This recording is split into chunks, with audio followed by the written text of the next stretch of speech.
네, 오늘도 우리에게 새날 주신 하나님을 찬양합니다.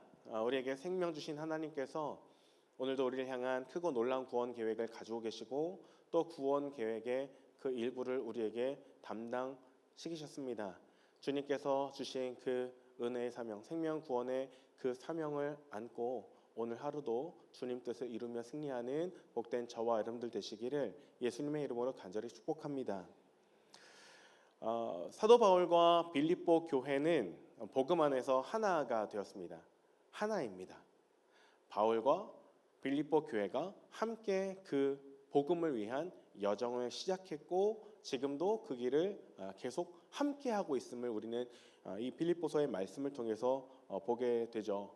그래서 바울이 빌립보 안에 또 빌립보 교회가 또 바울 안에 있음을 이 편지를 통해서 우리는 확인하게 됩니다.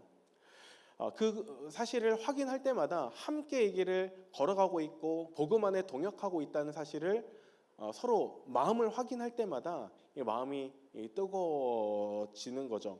그리고 서로를 기도할 때마다 각각 그들의 말과 행동이 하나임을, 그의 마음이 나의 마음이, 그의 손과 발의 행동이 그들의 손과 발의 행동이 서로 하나로 일치되고 있다는 사실을 계속해서 확인하게 됩니다. 여러분, 그들이 하나 되는 것, 그들의 말에나 행동에나 하나 되는 것은 오직 하나, 바로 복음이 전파되는 것입니다. 그러니까 바울도 복음 전파를 위해서 지금 이 믿음의 여정을 걸어가고 있고 빌립보 교회도 복음의 전파, 이 사명을 위해서 함께 걸어가고 있는 거죠. 그들에게 가장 소중한 것, 바로 이것이 그들을 이끌어가는 힘이고 원동력이고 하나의 목적이고 방향성이라 할 수 있겠습니다. 그런 점에서 바울과 빌립보 교회는 하나인 거죠. 바울은 자신이 감옥에 갇힌 것이 큰 일은 아니라고 이렇게 생각하고 있습니다. 맞죠? 내가 어떤 일을 당하느냐가 중요한 게 아니라 내가 지금 어떤 상황에 처해 있느냐가 중요한 게 아니라 복음이 전파되고 있느냐가 바울의 관심사이고 그것이 바울에게 가장 중요한 부분이기 때문에 그렇습니다. 그러니까 어떻게든 지금 복음이 전파되고 있다면 내가 감옥에 있건 바닷가에 있건 산 꼭대기에 있건 상관이 없는 거예요. 거기에 두신 이유와 목적이 복음 전파를 위한 것이기 때문에 하나님께서 뜻하신 일에 목적에 합당하게 하니까 그 마음에 기쁨과 감사가 열매 맺히는 것입니다. 감옥에 갇혀 보니까 거기에 예비하신 사람들이 있어요. 복음을 들어야 할 사람들이 있고 이 복음을 통해 구원의 열매가 맺혀지는 것을 보게 됩니다. 그러니까 하나님께서 나를 이곳에 두신 이유, 목적이 나의 죄를 심판하고 나의 죄를 계산해서 나의 죄를 깨끗하게 하려고 이 감옥에 보내신 것이 아니라 복음을 전파하기 위해, 복음을 들어야 할 사람을, 이 사람을 만나게 하기 위해서 나를 이곳에 보내셨다라고 하는 것을 이 바울이 깨닫게 되는 거죠. 그러니까 전파되는 것이 그리스도니 나는 기쁘다, 나는 기쁘다. 이 고백이 정말 바울에게는 이제 실질적인 내용입니다.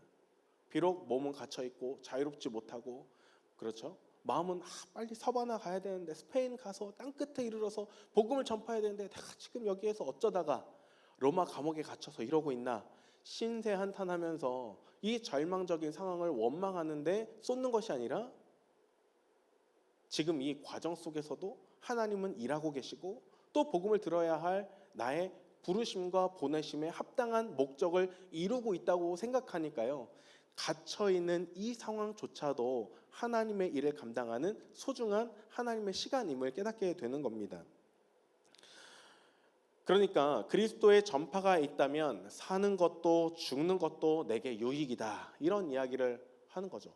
내 삶에, 내 인생의 목적하심이 그리스도를 전파하는 구원의 통로가 되는 데 있다면 삶으로 하나님께 영광 돌리고 구원의 통로가 되고, 죽음으로써 또 구원의 통로가 된다면 너무나도 영광스러운 일이고 내 삶의 목적을 다 이루는 일이니까 무엇이든지 상관없는 거예요. 그러니까 모든 것이 내게 기쁨이 됩니다. 세상 사람들은 열심히 달려가지만 결국 건강 잃으니까 끝이더라, 야, 돈 없어지니까 친구 다 잃더라. 뭐 가족도 떠나더라. 뭐 아무것도 남는 게 내게 하나도 없더라. 이런 이야기들을 합니다. 세상 사람들이 추구하는 방향과 목적은 그런 것이죠. 물질적인 풍요, 그래서 내 삶의 안락, 행복, 그래서 사람들과의 그걸 통한 좋은 관계, 나의 성취, 뭐 이런 것들이 삶의 이유와 목적입니다. 그런데 내가 무엇을 가졌는지, 무엇을 했는지, 무엇을 할 수 있는지 이것이 바울에게는 중요한 테마가 아니에요. 빌립보 교회의 자랑은 바울이 감옥에서 나와서 바울의 무죄함, 그래서 복음이 아무런 잘못이 없다는 것이 증거되는 것이 빌립보 교회의 자랑이 되는 것이 아니라 바로 바울이 감옥에 갇혔지만 복음이 전파되더라 하는 이 기쁨과 감격에 찬 소식을 들을 때 이 교회도 만족하고 함께 기뻐하는 거죠. 물론 바울이 감옥에 갇혀서 정말 고되고 힘든 생활을 한다는 것에 대해서 안타까운 마음과 어떻게든 바울을 돕고 섬기고자 하는 이 귀한 마음을 품는 것, 그것도 참 귀한 일입니다. 그런데 이 교회도 바울이 감옥에 갇힘으로 인해서 복음이 묶여있다, 복음이 실패했다 이런 부정적인 상념에 사로잡히는 것이 아니라 바울을 통하여 지금도 역사하시고 구원의 일을 이루시는 하나님의 일들을 보면서 즐거워하고 기뻐하는 거예요. 그러니까 바울도 기뻐하고 빌립보 교회도 기뻐하죠. 상황에 상관없이 하나님의 복음이 전파되고 있고 구원받을 자녀들이 구원 얻고 생명 얻는다는 이 소식이 그들로 하여금 기쁘게 하는 겁니다. 그러니까 진짜로 하나 되어 있는 거죠. 한 목적과 방향을 향해서 달려가고 있는 겁니다. 바울은 빌립보 교회에게 그리스도의 복음에 합당한 생활을 하라 이렇게 이야기를 하면서 계속해서 이 자리를 같이 지켜나가자고 1장에서 이렇게 얘기를 했습니다.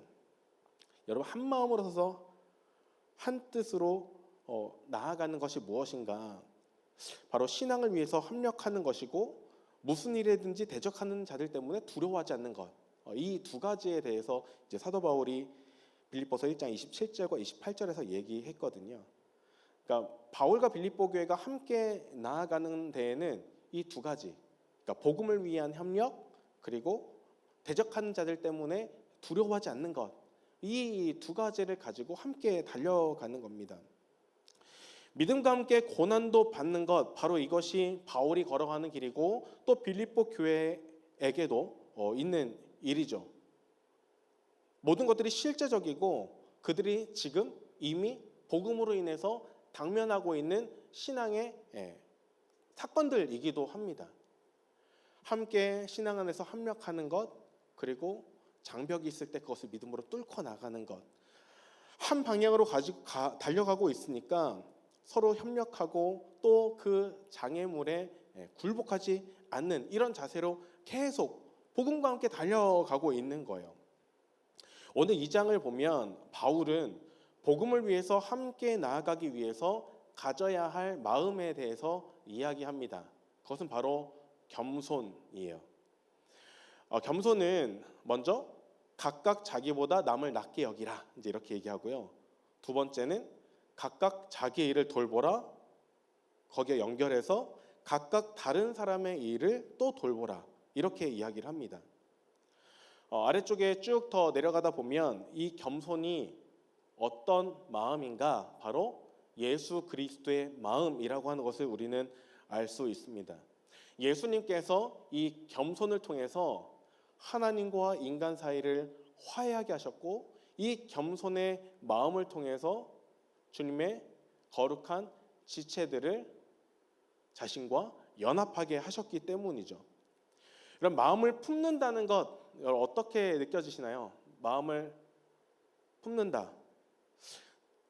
그리스도의 마음을 품는다, 겸손의 마음을 품는다. 이런 표현은 어떤 감정적으로 이렇게 그런 마음을 좀 느껴보는, 감정적으로 느끼라거나 또는 그것을 이성적으로 이해하라는 표현이랑은 좀 다릅니다.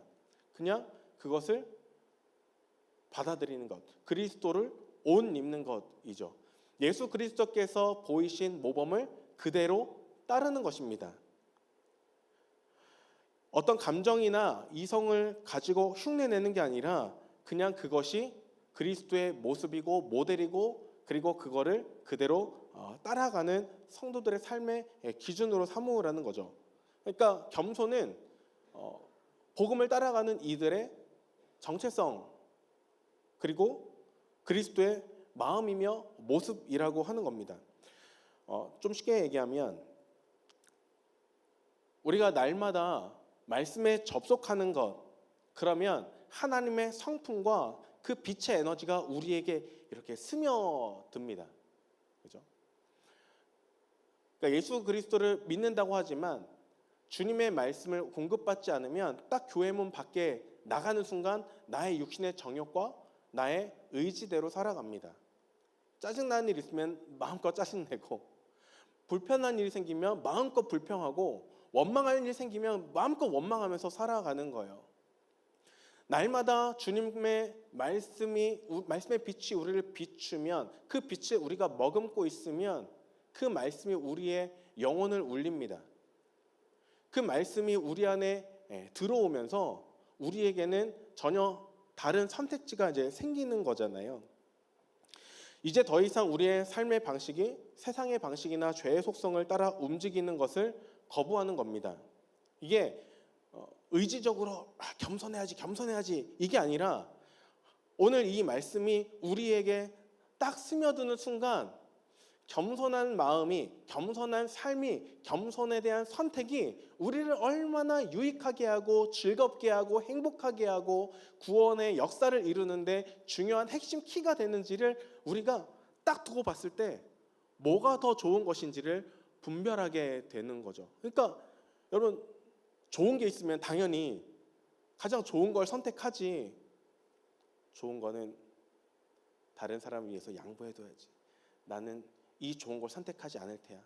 겸손은 저 사람을 위한 것이니 나는 겸손 말고 약간 좀 다른 거, 한 질투, 약간의 인정, 뭐 이런 걸 선택해 볼까? 이런 생각이 들지 않는다는 겁니다. 그리스도인의 삶에서 주님께서 이 말씀을 통해 오늘 우리에게 주실 때 겸손이라고 하는 이 마음이 예수 그리스도의 마음임을 깨닫게 하시고 그 마음이 생명 구원을 위해 가장 중요한 마음임을 알게 하시면 그 마음을 우리는 붙잡는 거예요. 이게 뭐가 더 좋은 걸까? 막 이렇게 판단하는 게 아니라 그냥 빛과 어둠으로 쫙 나눠지듯이 그냥 빛이 너무 밝고 명쾌하고 분명하기 때문에 그걸 붙잡게 되는 겁니다. 다른 걸 선택할 이유도 여지도 전혀 없는 거예요.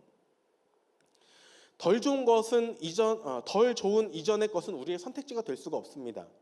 빛을 따라 계속 선택하면서 나아가는 것인데 그것이 곧 내 삶의 방향이고 목적이고 내가 품는 마음이 되는 거예요.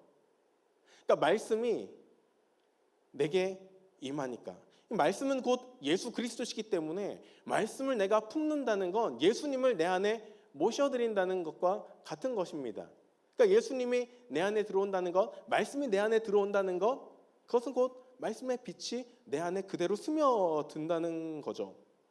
말씀이 내 안에 계속 머물러 있으면 주님이 기뻐하시는 선택을 하게 됩니다. 그리스도의 마음이 그대로 내게 전해져서 나도 그 마음을 품고 살아가는 거예요. 말씀을 내 안에 담아두고 사는 겁니다. 그래서 이 말씀이 언제나 우리 안에 기쁨과 행복을 전해줘요. 말씀을 품었는데 여러분, 그 말씀이 내 안에 스며들었는데 오늘 말씀 너무 많이 읽었어. 좋은 말씀 너무 많았지만 부담됐는데 너무 어려워. 이런 마음이 더 크게 생긴다는 건 사실 성경을 이제 예를 들면 공부한 것이겠죠. 율법을 외우고 공부한 것처럼 그것을 내가 무언가를 해야 된다는 것으로 그냥 머리에 이렇게 담아두고 있는 것과 같은 걸 겁니다. 그렇지 않으면 하나님의 말씀이 빛이 탁 임했는데 구원을 주셨는데 좀 부담스러운데요, 주님. 저는 인간이고 어차피 죽어야 될 인생 여기서 그냥 즐기다 죽겠습니다. 저한테 뭐 복음 주려고 하지 마세요. 생명 주려고 하지 마세요. 그냥 이러다 죽게 놔둬요. 이제 이런 얘기를 하는 게 너무 어색하고 이상한 거죠. 주님의 말씀이 내 안에 들어오면 거룩한 부담감을 가질 수는 있지만 그 말씀대로 사는 것이 나를 포기하게 만들 수는 없다는 거예요. 예수님께서 이 땅에 오셔서 품으신 그 마음은 온 세상을 구원하시려는 하나님 아버지의 마음이고, 그 마음이 예수 그리스도께서 그 마음을 가지고 그 마음을 품고 하늘 보좌를 버리고 인간의 몸을 입고 육신으로 이 땅 가운데 오신 겁니다. 그리고 십자가에 달려 죽기까지 복종하신 거예요. 하나님이 구원 사역을 이루기 위해서 아버지의 마음과 그 아들의 마음이 하나가 되어서 나아가는 겁니다. 예수님이 겟세마네에서 땀이 핏방울이 되도록 기도하시며 그 고통 가운데 계셨습니다. 예수님의 기도는 주님, 그러나 나의 원대로 마시고 아버지의 원대로 하옵소서라고 하는 이 기도의 소원도 올려드렸죠. 여러분, 이 기도가 주님, 예수님 하나님의 아들이시고 인간의 몸을 입고 죽기까지 복종하시는 이 예수님이 그 자리에서 인간의 몸을 입고 이걸 다 하는 건 아버지 쉬운 일이 아닙니다. 제발 좀 여기서 벗어나게 해주세요. 이제 이렇게 기도한 게 아니라는 거예요. 억지로 어쩔 수 없이 한 게 아니라 기꺼이 그 빛을 머금고 아버지의 마음을 이행한 것입니다. 그러니까 예수님께서도 바로 이 영적인 원리, 인간의 몸을 입고 이 땅 가운데 죄악 가운데 살아가는 우리들이 어떻게 이 고난과 고통과 또 심지어는 죽음까지도 뛰어넘어 아버지의 뜻을 이루기까지 갈 수 있는가? 바로 하나님 앞에 주님의 마음을 품는 것. 그래서 겸손히 주님 앞에 기도하고 그 길을 묵묵히 따라가는 것. 그것이 승리의 길이고 그것이 생명의 길이라는 걸 우리에게 보여주신 겁니다. 그러니까 예수님이 가셨기 때문에 우리도 그 길을 걸어갈 수 있는 거예요. 아무도 그 길을 가본 적이 없어서 죽음의 그 권세 앞에 모든 인간은 복종하고 굴복하고 죽을 수밖에 없었지만 예수님께서 사망 권세를 깨뜨리심으로 영원한 생명과 구원을 향해 나아가셨잖아요. 아버지의 마음을 품고 그 겸손의 마음을 품고 이 땅 가운데 오신 예수 그리스도를 닮아 우리가 그 뒤를 따라간다면 우리는 주님과 함께 죽음의 권세 앞에서 주님과 함께 부활하고 승리하여 다시 일어서게 될 수 있다는 겁니다. 여러분, 빌립보 교회가 품어야 하는 이 복음 안에서의 마음도 겸손이라는 거예요. 주님의 마음을 품는 것. 그래서 교회가 한 마음을 품고 바울과 함께 예수님과 함께 복음을 위해서 계속해서 달려가야 된다는 겁니다. 그런데 이 교회가 그리스도의 마음을 품지 않고 멀어진다면 어떤 일이 생기냐? 다툼과 허영이 그들 안에 들어옵니다. 겸손한 마음을 잃어버리고 예수님의 마음을 잃어버리니까 죄성 가득한 인간들이 자신들의 생각과 주장을 막 외치다 보니까 소리가 높아지고요. 자기의 주장을 막 하다 보니까 의견이 맞지 않아 분열되고 찢어지고 갈라집니다. 머리 대신 예수 그리스도 그분께서 각 지체가 서로 사랑하고 서로가 서로를 나보다 남을 낮게 여기고 그리고 돌보라고 하셨는데 그 마음을 품지 않으니까 서로가 찢어진다는 거예요. 겸손을 장착하니까, 겸손의 마음을 품으니까 다툼이 사라지더라. 그리고 허영이 사라지더라 하는 거죠. 게다가 각각 자기 일도 열심히 합니다. 자기에게 맡겨진 일을 남에게 미루지 않는 거예요. 도리어 다른 사람의 일을 나의 일인 것처럼 최선을 다해 돕고 여기고 섬기게 됩니다. 빌립보 교회가 복음을 위해서 달려가지만 이 바울이 복음으로 인하여 당하는 어려움에 함께 마음 아파하고 거기에 동참하고자 하는 마음을 갖는 거죠. 다른 사람의 일을 내 일처럼 돌보는데 여러분 누가 도와주면 이거 내가 할 수 있어, 나 무시해, 나 가만히 내비둬. 이거 내가 할 거야. 뭐 이렇게 이야기를 하시나요? 그렇게 반응을 하십니까? 그럴 수 없습니다. 몸이 아프면 오른팔로 연필 글을 쓰다가도 오른팔이 다치면 왼팔이 그 일을 대신하기도 하고요. 어디 무릎이 까지면 절뚝절뚝하면서 다른 관절과 근육을 쓰면서 그 몸을 지탱해 나가기도 하는 거죠. 각각 우는 소리가 나는 것은 나는 이렇게 힘든데 저 사람은 아무렇지 않게 지내면 힘든 사람들이 나 아파 몸도 계속해서 신호를 보내는 거예요. 나 좀 도와줘. 좀 걸어갈 수 있게 다른 근육과 관절과 나 좀 받쳐주면 안 될까? 야 그래 지금은 내가 평소에 쓰임 받지 않았지만 지금 날 써. 이렇게 근육이 그러니까 다른 데도 막 이렇게 쓰시죠. 근데 몸이 그렇게 서로를 연결하고 붙잡아주고 도와주는 겁니다. 겸손의 마음을 품으니까 교회가 분쟁 가운데서 벗어나게 되고 서로 판단하고 정죄하는 마음에서 벗어나게 되는 거죠.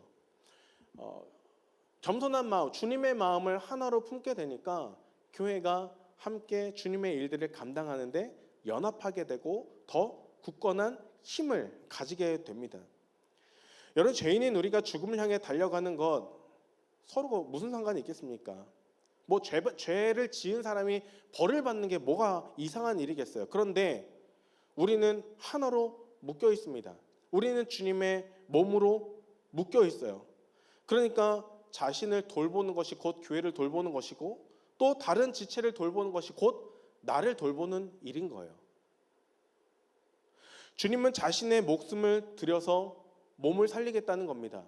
죽어가는 몸을 위해서 머리 대신 예수 그리스도께서 자신을 내어주셨어요. 자신을 내어주시니까 몸이 삽니다.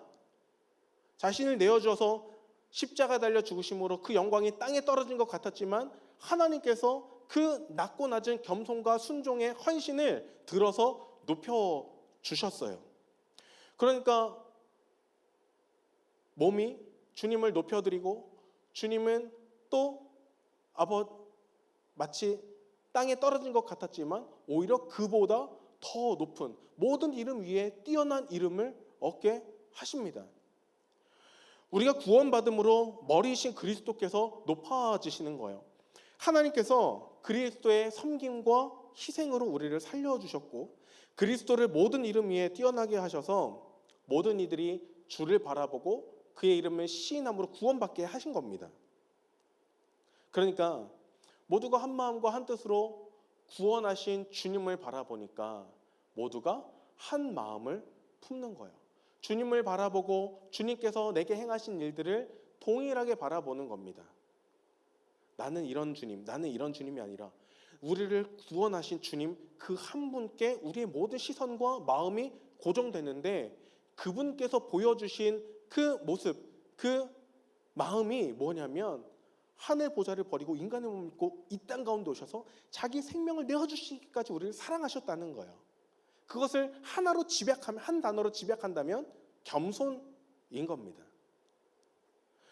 사랑하는 여러분, 주의 교회는 그리스도의 몸이며 우리는 그 지체로서 하나입니다. 주님이 우리의 머리이시고 우리는 몸을 이루고 있어요. 그리고 이 모든 것을 하나로 연결하고 또 서로를 유익하게 하는 것은 겸손입니다. 주님의 마음이에요. 말씀이 우리를 겸손한 자리로 이끌어갑니다. 말씀이 우리를 순종할 수 있도록 그 말씀의 빛깔을 우리에게 물들여 줍니다. 나보다 남을 낮게 여기는 시선을 갖게 하고 나의 일뿐만 아니라 남의 일도 나만 돌보는 것이 아니라 우리 각 지체를 돌보게도 하십니다. 빌립보 교회가 바울을 이렇게 섬길 수 있는 것, 하나로 여길 수 있는 것은 바로 주님의 마음을 품었기 때문이고 바로 그것이 예수 그리스도의 마음, 겸손인 거예요. 사랑하는 여러분, 복음이 우리를 이렇게 살게 합니다. 주님의 마음을 품은 사람들이 함께 모여 주의 복음을 위하여 달려가는 이 모든 것들이 아름답게 주의 뜻을 이루어 가는 거예요. 이 대강절 두 번째 주간을 보내고 있는 여러분들도 바로 예수 그리스도의 오심을 기다리고 기대하며 이 주님의 낮아지신 겸손의 마음을 나의 마음, 우리의 마음으로 삼으실 수 있기를 바랍니다. 주님께서 걸어가신 그 길, 복음이 달려간 그 길에 모두가 한 마음과 한 뜻이 되어 구원의 통로로 또 은혜의 통로로 쓰임받는 오늘 복된 저와 여러분들 되시기를 예수님의 이름으로 간절히 축복합니다. 우리 함께 찬양하고